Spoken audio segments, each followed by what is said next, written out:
माणूस आणून द्या. काय कधीपासून ते बेपत्ता 2 दिवस झालं बेपत्ता आहे. कार दुपारपासून बेपत्ता आहे. माझ्या लेकराचा बर्थडे होता, ते बर्थडेचं पोरीला बी काय घेतलं नाहीये. काय एकंदरीत काय घडलं असावं? मला काहीच सांगू नका, फक्त आता मला फक्त मला माणूस आणून द्या. हे त्यांचे भाऊ आहेत. शेवटी त्यांनी एक निरोप दिला आपल्या व्हॉट्सअप मार्फत. बोला बोला बोला बोला काय त्यांनी मला एक बोलू दे सांगा, हे त्यांना. बघा, ठीक आहे, तुमचा माणूस बेपत्ता आहे. 1 वर्ष झालं तुमचं असं म्हणणं आहे की ते डिस्टर्ब होते. तुम्हाला काय जाणवत होतं? तुम्ही त्यांच्या पत्नी आहात, नेमकं काय घडत होतं ते सांगा. टेन्शन मध्येच असायचे पूर्ण.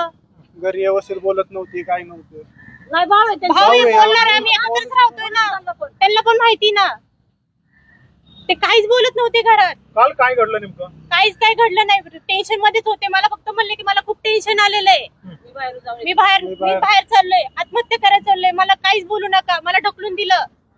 तुम्ही त्यांना रोखण्याचा प्रयत्न नाही केला? रोखण्याचा प्रयत्न केला ना, मग ढकलून दिलं ना त्यांनी मला. त्यांनी या ठिकाणचे पोलीस निरीक्षक नारायण देशमुख यांच्यावरती आरोप केले.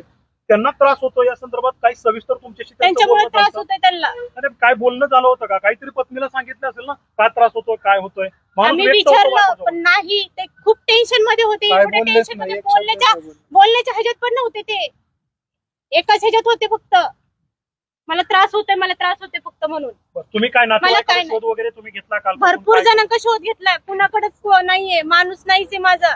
2 दिवस दुपारपासून काय बदली झाल्यानंतर काय आता तुमची मागणी काय असणार आहे? तुम्ही मला काय नाही, मला फक्त माझा माणूस चांगला आणून द्या. माझे 2 लेकरं मी घेऊन आलेली. माझं काही नाही, मला फक्त माणूस आणून द्या माझा.